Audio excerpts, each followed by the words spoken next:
Setelah membuang Yusuf ke sumur, saudara-saudaranya sangat takut untuk pulang dan bertemu Nabi Yakub. Mereka pun menunggu sampai malam agar bisa menutupi keburukan mereka. Mereka juga memiliki ide untuk mengatakan kepada Yakub kemana Yusuf. Mereka akan mengatakan bahwa Yusuf dimakan oleh serigala, dan pakaiannya dilumuri darah kambing, agar terlihat dia memang dimangsa oleh serigala. Saat mereka sampai di Kanaan, semua keluarga ternyata sudah menunggu kehadiran mereka, dan Yakub sangat mencemaskan Yusuf.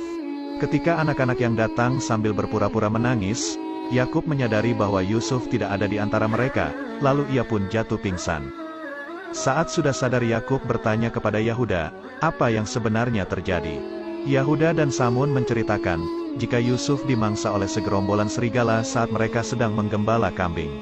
Dengan sandiwaranya mereka semua mengarang cerita, seakan-akan kejadian itu sangat mengerikan bagi mereka. Yahuda juga memberikan pakaian Yusuf yang sudah dilumuri darah kambing tadi kepada Yakub, agar dia percaya bahwa memang Yusuf dimangsa oleh para serigala. Yakub pun percaya jika itu adalah pakaian milik Yusuf yang membuatnya semakin bersedih dan kembali pingsan. Tak berselang lama, saat Yakub sudah sadar dia mulai curiga terhadap anak-anaknya, jika cerita yang mereka ceritakan itu telah dibuat-buat, karena menurutnya serigala yang memangsa Yusuf sangat baik hati. Karena para serigala itu memangsa Yusuf tanpa mencabik-cabik pakaiannya. Seketika mereka pun terdiam mendengar perkataan ayahnya itu. Zulfa pun kembali mengingatkan mimpi Yakub tentang seorang anak yang diserang kawanan serigala waktu itu. Tapi Yakub tidak percaya kalau Yusuf diserang oleh kawanan serigala, karena bajunya saja tidak ada yang robek sedikit pun. Yahuda dan Samun merasa aneh kenapa pakaiannya masih utuh, dan masih berpura-pura tidak tahu apa yang telah terjadi. Yakub memang tidak tahu apa yang sebenarnya terjadi, tapi dia memperingatkan kepada anak-anaknya, karena mereka telah dikuasai oleh hawa nafsu. Dan dalam peristiwa ini setan telah menghantui mereka semua. Setelah Yakub pergi, mereka mulai cekcok. Karena Yakub tidak mempercayai perkataan mereka semua. Mereka juga akan terus bersandiwara sampai ayahnya bisa percaya apa yang mereka katakan tadi. Sementara itu di sumur, Yusuf didatangi oleh malaikat wahyu yaitu Jibril. Yusuf kaget melihat sosok malaikat Jibril dan menanyakan siapakah dirinya. Lalu Jibril mengatakan bahwa dia adalah utusan Allah, untuk menemani dan membuat hati Yusuf tenang. Yusuf langsung menceritakan kejahatan saudara-saudaranya sampai dia babak belur kepada Jibril. Jibril pun mengatakan dengan izin Allah, luka di tubuh Yusuf semuanya sudah sembuh. Yusuf kembali pertanyaan bagaimana cara mengobati luka hatinya yang telah dizolimi oleh para saudaranya.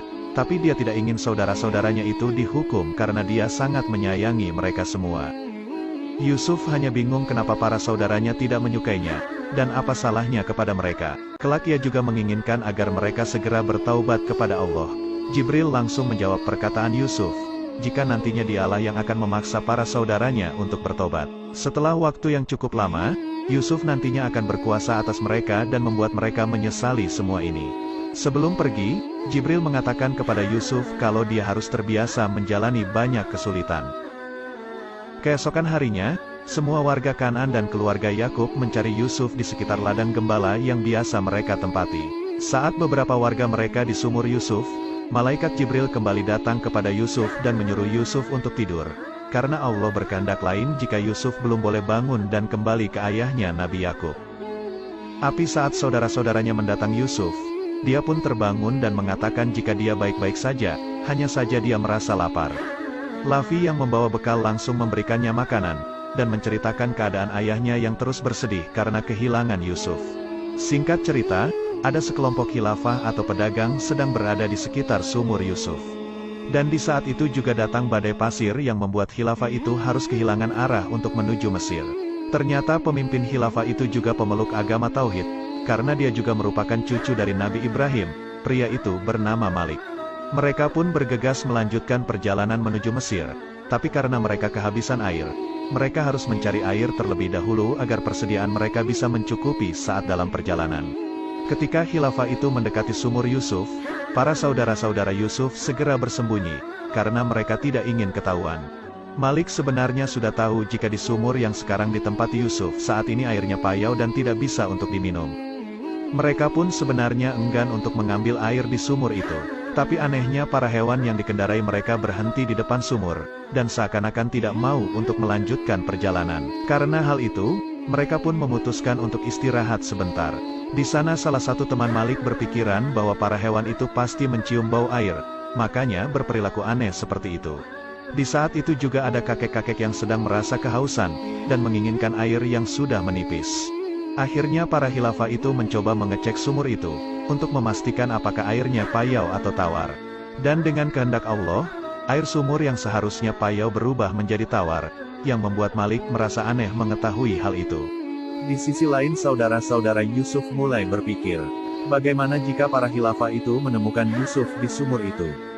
Yahuda pun berniat akan menjual Yusuf ke khilafah itu sebagai budak, agar Yusuf dibawa pergi jauh oleh mereka dan tidak bisa lagi bertemu dengan Nabi Yakub. Yusuf yang melihat ada seseorang sedang mengambil air di sumur, berniat akan menaiki talinya. Tapi dia kembali teringat dengan kejadian saat saudara-saudaranya menzaliminya. Lantas ia pun lalu mengurungkan niatnya untuk keluar dari sumur itu. Tak berselang lama, Jibril pun datang dan mengatakan bahwa para khilafah itu diperintahkan untuk menyelamatkannya. Tapi Yusuf juga harus ikut khilafah itu dan tidak boleh kembali ke ayahnya, karena dia akan ditugaskan untuk menyelamatkan hamba-hamba Allah di suatu tempat.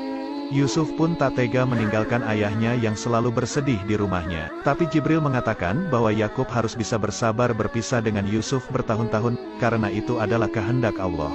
Jibril juga berpesan kepada Yusuf, kalau dia tidak boleh menyebutkan nama dan jati diri kepada khilafah itu. Jika mereka menanyakan namanya, cukup menjawab bahwa Yusuf adalah anak sumur. Akhirnya Yusuf dikeluarkan dari sumur itu, yang membuat para khilafah itu terkejut melihat anak yang begitu tampan keluar dari sana. Yusuf terlihat sedang mencari keberadaan saudara-saudaranya. Dan tak berselang lama mereka pun datang. Lalu menyatakan bahwa Yusuf adalah budaknya yang kabur. Mereka pun berniat akan membawa Yusuf pulang.